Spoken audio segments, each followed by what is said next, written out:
over 600,000 people go missing in the United States each year. Tens of thousands remain mysteriously missing. Hello, everyone. Welcome back to Mysteriously Missing. I'm Karen. And I'm Carl. This episode discusses the disappearance of Lauren Elizabeth Thompson. Her maiden name is Colvin. Her nickname is Lolo. She has been missing since January 10th of 2019.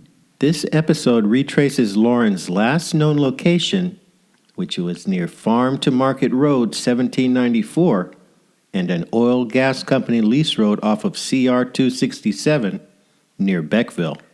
There are thick woods and open fields with farmhouses in this area. Unfortunately, this area had experienced heavy flooding just prior to Lauren's disappearance. This location is approximately 10 miles north of where Lauren lived in Carthage, Texas. Carthage is a city located in East Texas and the county seat of Panola County. Carthage is 150 miles southeast of Dallas and near the Louisiana state line. Its population is about 6,500. And now a brief description of the case. While most missing persons are reported to police after a loved one realizes they are missing, Lauren's case is different. Police were en route to find her before she had even disappeared.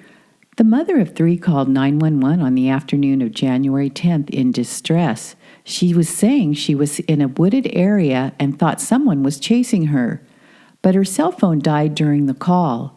Law enforcement officers were not able to find her in the Rock Hill area where her cell phone had last pinged her location, although they did find her vehicle. Numerous widespread law enforcement searches of the woods where she was last reported to have been have not turned up a whole lot of evidence. This is according to Panola County Sheriff Kevin Lake. But his office continues to investigate the case and hopes they can figure out what happened. Lauren is described as sweet, caring, and hardworking, and these are the words that come to mind from Ruth. The two went to church together at the Faith Assembly of God in Carthage.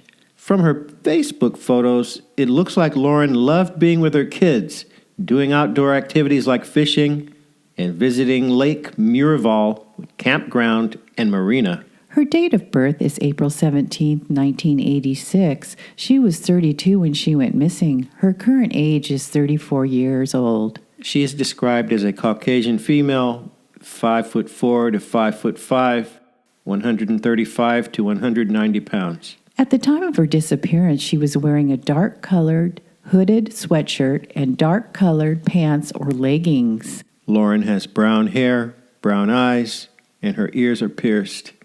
She has eyeliner tattooed on her eyes and a tattoo of a large butterfly on her lower back. Her family members listed on her Facebook page are Tori Colvin, her mother, Lauren's father, G.W. Colvin, and a brother, Greg Colvin. She has two aunts, Shannon and Christy, three cousins, Regina, Cassie, and Alyssa. Lauren has three children and has been married twice. She was in the process of getting a divorce at the time of her disappearance. She says she is separated on her Facebook page. Lauren went to Palestine High School in Palestine, Texas. She lives in Carthage, Texas, which is about 90 miles west from where she grew up in Palestine.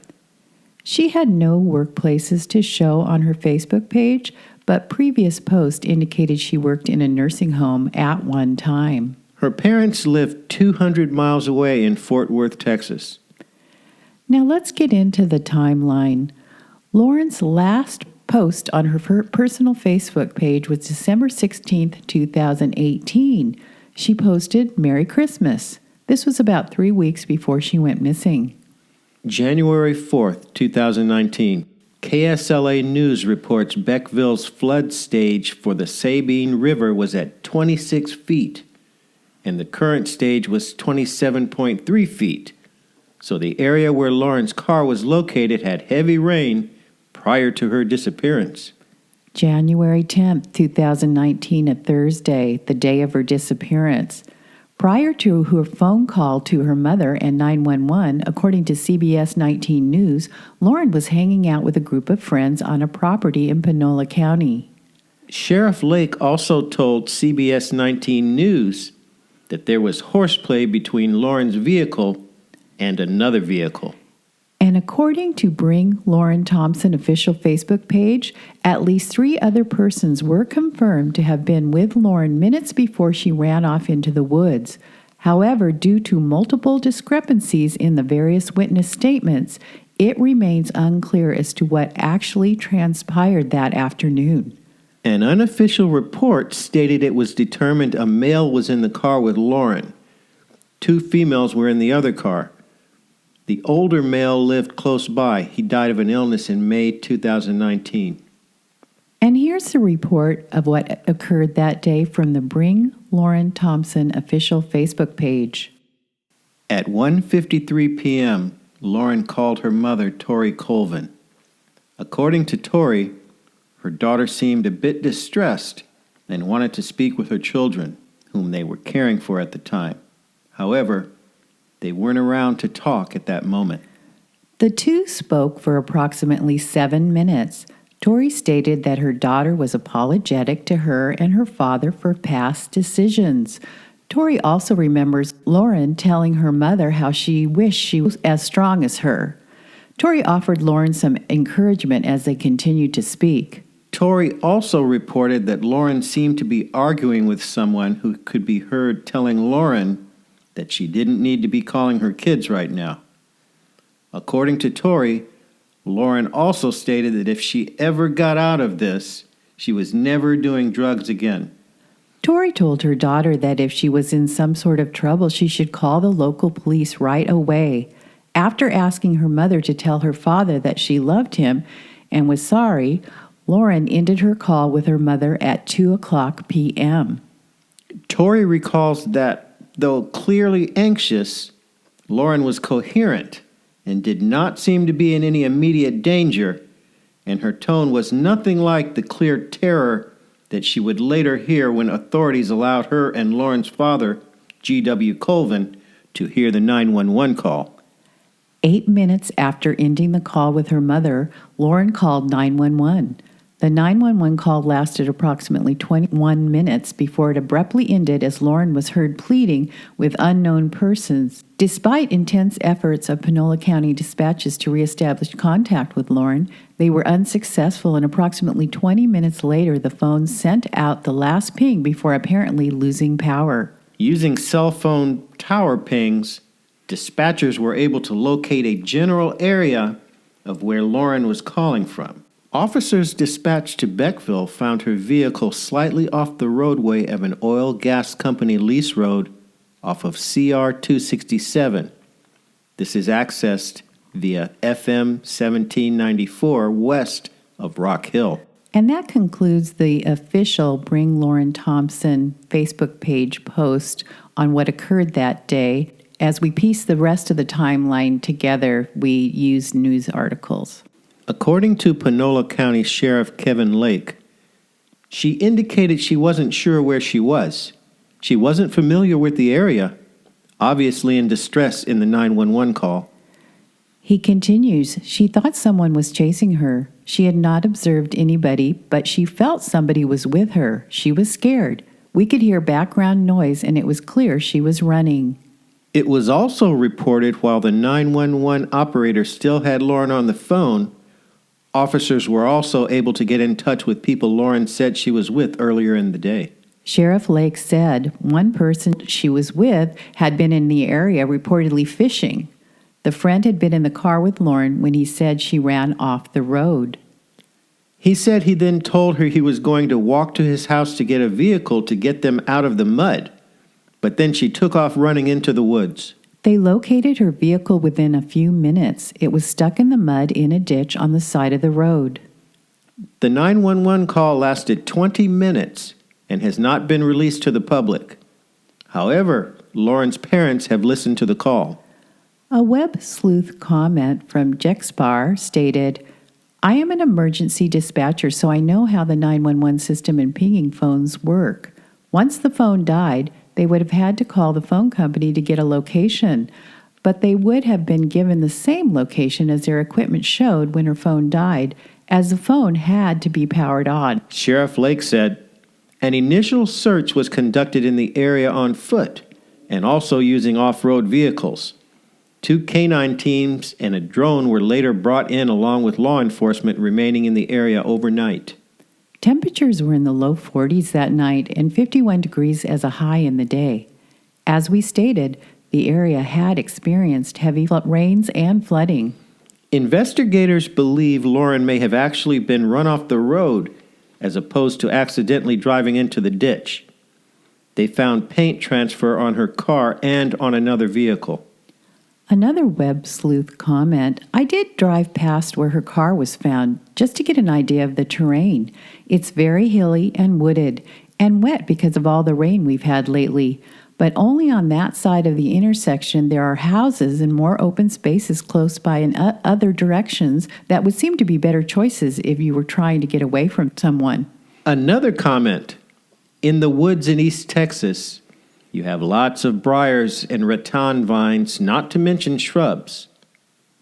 Some parts are impenetrable.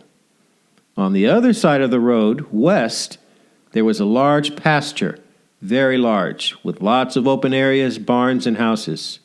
The comment continues. To the south, it was less than 1/4 mile to the farm to market road, which was an open area with lots of traffic and houses to go to. Going north would have been difficult because this is where the woods got thick and brush would be, and beyond that, about 5 miles would be the Sabine River, which was very flooded. January 11th, the next day. The next morning, 3 hours away in Fort Worth, Texas, Lauren's mother, Tori, awoke to missed calls from the sheriff's office. She says, me and my husband called them back and they asked if we had heard from Lauren. I said no. They said they'd gotten a 911 call the day before and she was missing. Meanwhile, organized search teams were working to find Lauren. Day 2 began with a grid search. Texas Parks and Wildlife and DPS, or the Texas Department of Public Safety, provided a heat-seeking helicopter. They joined in the search. However, members of the community were not allowed to participate in searches. It was reported at this time that landowners requested only law enforcement search their land. January 15th, 2019. Ruth McGaughey, her friend, said, "We're just praying for her. I just couldn't understand what was going on. I'm just hoping she's found." Ruth said she talked with Lauren a couple of days before she was last seen. We want her home. Her babies need her. Her parents need her. Her family needs her. "When I see her, I'm going to hug her and never let her go," Shahida Martin, another friend, said. A couple of days before her disappearance, Elizabeth felt something was off. She just didn't know what to do. She was just worried. I could see it all over her. She just wasn't okay. Something was up with her. Both friends say she has a history of mental illness and that she's made calls before to the police, scared that someone was after her. However, in this situation, they believe she didn't plan her escape. She didn't say anything about going anywhere. She didn't come up with a plan of no kind, Elizabeth said. In an effort to spread the word, Shahida created flyers, organized search parties, and contacted whoever she could who may have a missing piece to this puzzle. January 16, 2019, a Wednesday, a vigil was held in Palestine at Reagan Park at 6:30 p.m. January 17th, a week after her disappearance. Teachers and classmates gathered in Palestine by candlelight Thursday night to pray for the safe return of Lauren. Lauren's friends and old teachers told memorable stories about the good old days. They believe that Lauren will return home safe because she always been a good fighter. Thompson's teacher, Donna Parnett, said, "I know that she is okay. She is going to come back. She has been through some hard times, like we all have. She's had some hard times for such a young person, and she has fought her way out, and I believe, whatever this is, she can work her way out of this one." Another candlelight prayer vigil was held at the Footprints in the Sand Memorial in Carthage that same night at 7 p.m. It was held at the intersection of the Loop and Dixie Lake Road.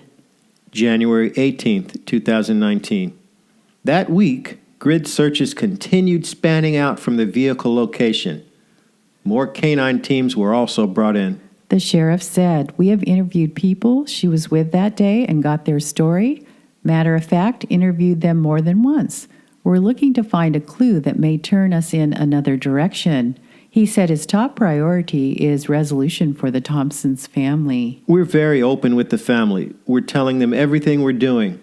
If she is out there and can hear this report, there's a lot of people that care for you, Lauren.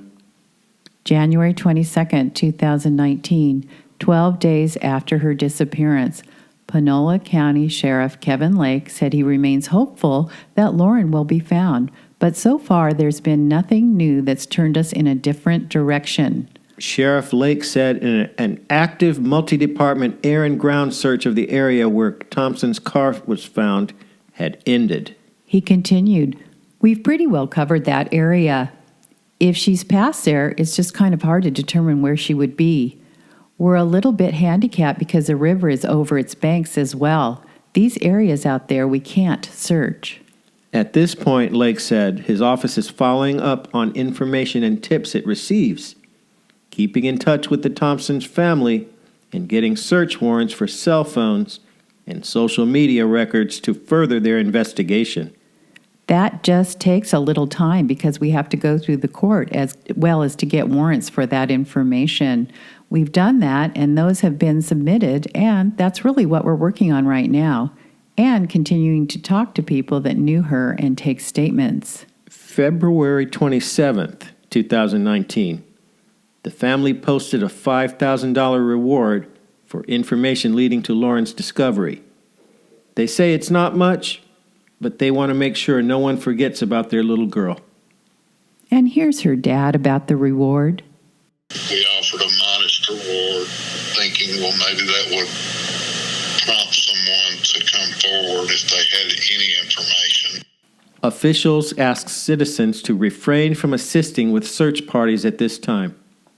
March 3rd, 2019, nearly 2 months out, Lauren Thompson's father said, "She's either being held against her will or she's not with us any longer." The not knowing is the worst part for the Thompsons' friends and family. We have no idea. We are not being given any clues or indications to what has happened. This is according to Lauren's uncle, Eric Graham. That's probably one of the hardest things about this. It's really strange, Thompson's best friend Michelle said. "If someone has her, I want them to know that no one will stop looking for her." And here's Lauren's uncle Eric. This is just completely against what she would ever do. I mean, it's completely opposite. So I'm not checking on her kids or any family hearing from her. That's not Lauren. In mid-March 2019, several law enforcement agencies and search and rescue teams were in the area again. They had a total of 31 searchers on the ground along with 12 canines. They searched an additional 660 acres out there, unfortunately, with no results. Sheriff Lake told Dateline, "One person she was with told us that they had been in the area reportedly fishing, saying their car had run off the road. He said he then told her he was going to walk to his house to get a vehicle to get them out of the mud, but then she took off running into the woods." The sheriff's office does not have any information that leads investigators to believe someone Lauren was with had anything to do with her disappearance. April 1st, 2019, despite the search efforts, investigators say they are no closer to finding Lauren. We did locate a shoe that we weren't sure was hers, but later we were able to determine it was hers. This is according to Sheriff Lake. He added that since it is such a heavily wooded area, no footprints were found around the shoe. Since then, we have searched approximately 2,000 acres of heavily wooded terrain and open fields with ground searches and have covered approximately 9,000 acres with drones and helicopters. Sheriff Lake said authorities believe the 911 call Lauren placed only ended because Lauren's cell phone battery died. We have nothing to indicate foul play is involved, Sheriff Sheriff Lake told Dateline. But again, just like anyone being a suspect, we haven't ruled anything out. Her bank accounts and phone records have remained untouched. Her mother, Tori, is clinging to hope that her daughter is still alive. Tori told Dateline, she is so loved by so many people. There were 3 prayer rituals in 3 different cities for her from friends and relatives. There are people all over the world praying for her return. This has to speak on her character. She's such a beautiful person inside and out. Tori added that Lauren's 33rd birthday is coming up on April 17th. I've already been looking at the calendar and dreading it, Tori said. We would always talk on her birthday. Lauren's 3 children, age 3, 5, and 9 at the time of her disappearance, are living with Tori, her mom, in Fort Worth, Texas. April 14th, 2019. Chief Deputy John DePresca said this past week that his office continues to receive leads and tips from the community in the disappearance of Lauren. Investigators also are trying to search more of the Sabine River area where Lauren was that day, but rain is getting in the way, he said. There are still some areas out there that are covered in water, and every time we get ready to search those specific areas, unfortunately, we wind up with another inch or 2 of rain. We haven't finished searching yet, but we're trying to wait until that water recedes so we can actually get in there. April 17th, Lauren's 33rd birthday. June 3rd, 2019. Sheriff Lake says wet conditions delayed several search efforts throughout February and March. A 2-day search eventually covered an additional 1,190 acres. Sheriff Lake says there are no official suspects in the case, but there are persons of interest who have been interviewed. Sheriff Lake says they are the last people who saw Lauren alive. He adds at least 1 polygraph has also been performed. From what we have right now, there's nothing that directly points to foul play being involved.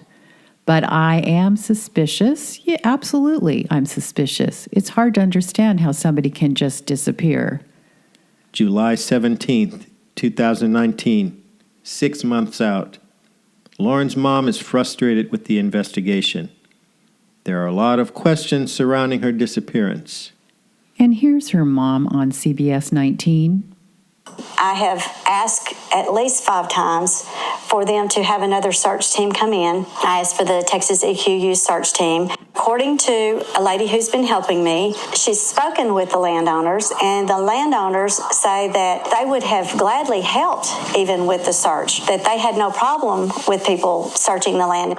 Regarding the 911 tape, Lauren's mom claimed Lauren said she was being shot at and she was running fast. Her mom said at the end of the call it was almost like someone had startled her. It was like gasp, and then her phone went dead. CBS 19 requested a copy of the 911 tapes. However, the Panola County Sheriff's Office declined the release, saying it can be used as evidence later in the investigation. Regarding searching the property for Lauren, Sheriff Lake explained, the entire area is private property. Even where the car was located is on private property. We have not had an issue with the landowners with law enforcement search teams being on those properties, but they are concerned about people they don't know being there. Sheriff Lake again confirmed there was paint transfer between the vehicles. He said Lauren and a man were in her car when it went off into the ditch. The man told her to stay with the car as he was going to walk to his property to get his car and chains to pull it out. Sheriff Lake says when deputies pulled up to his house, they found him doing just that. At this point, here's Lauren's mom's belief as to what happened to her. I don't know what happened to her. I honestly, in my personal opinion, think that there's a ring of several things going on. I think there's like car theft, drug trafficking, and sex trafficking. And I think it's huge. Lauren's mom said when they brought Lauren's car home, her kids got excited and they thought Mom was home. I had to tell them no. Remember, Mom's not here. Remember, we can't find her, and they're looking. They're still looking for her. June 19th, 2019, a NamUs case was created. February 12, 2020, 1 year and 1 month after Lauren's disappearance, the sheriff's office completed a DNA profile with help from Lauren's family and has gotten that information entered into national databases. Sheriff Lake said, "That helps if remains are found anywhere in the nation, that now we have the DNA profile to go with the missing persons case." Lauren's dad, G.W. Colvin, said, "Obviously, not knowing is difficult in this situation. It's especially difficult for Lauren's 3 children, now ages 4, 6, and 10. It's really difficult to try and explain to them exactly what is going on and what the situation is," he said. Sheriff Lake said the scant evidence they've been able to gather has not pointed to foul play, although that doesn't mean a crime wasn't committed. He also said they don't know if Lauren stayed in those woods or found a road and left the area. "We don't know for sure that she didn't make it to the road and get a ride." We can speculate, but it's not our job to speculate.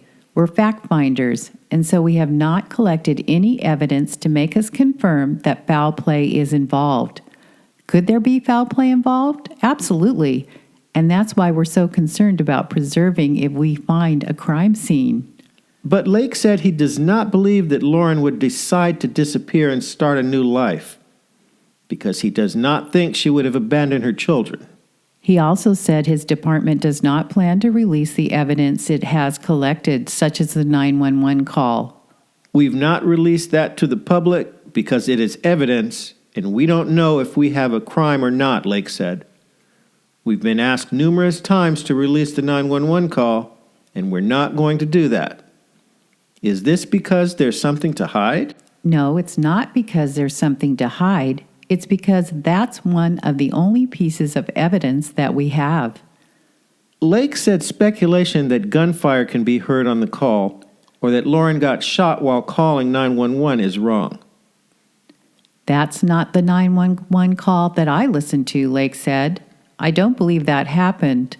Do I believe that she was in distress? Absolutely. It was also stated in the official statement released by the family representative Joey Ortega that according to local authorities, it would seem that what was heard did not seem to make sense.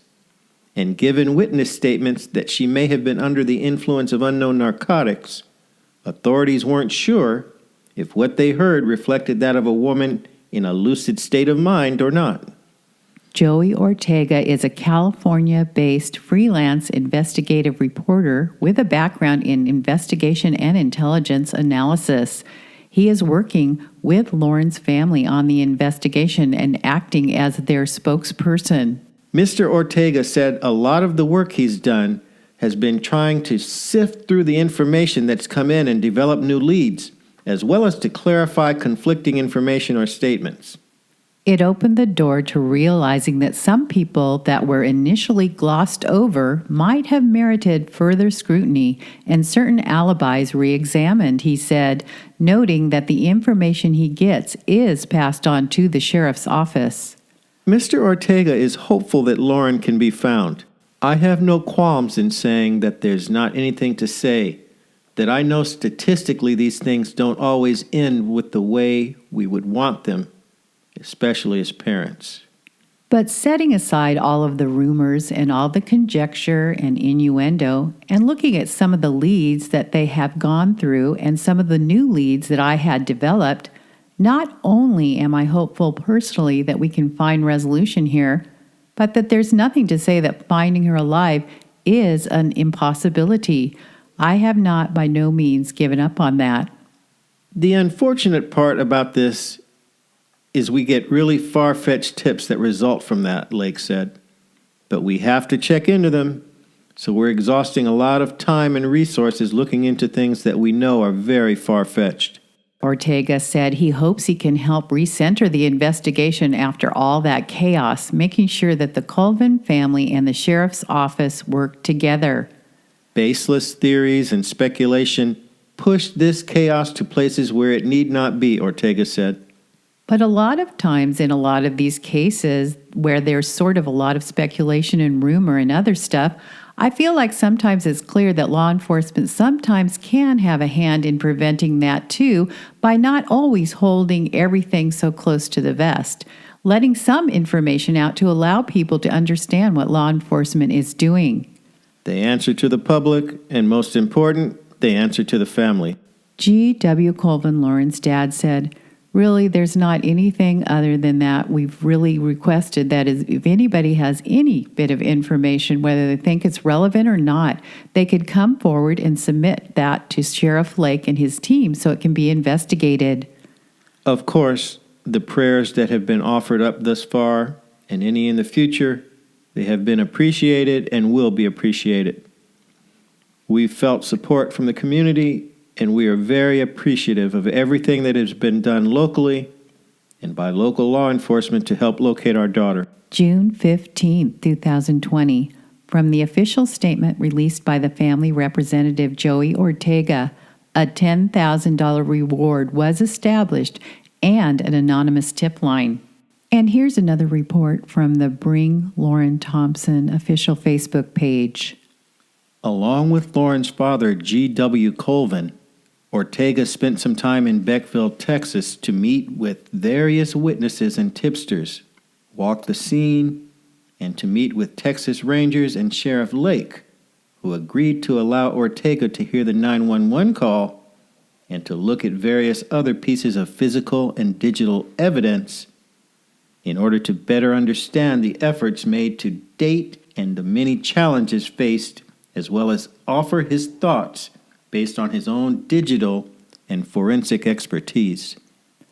After the pivotal meeting, Ortega also agreed that the 911 call ought not to be released yet. He agrees the recording contains valuable elements that may help later in the investigation. This includes references to landmarks, people, and events. The added insight from that visit also gave the Colvins and Ortega added focus and clarity about where and who to direct their focus, and also sharpen crime reconstruction efforts currently being done. Through a reanalysis of ping data, statements in the recording timestamps, Lauren's phone and online activity, as well as accounts from some on the scene during initial search efforts, Ortega formed and presented Sheriff Lake with a case for a probable kidnapping.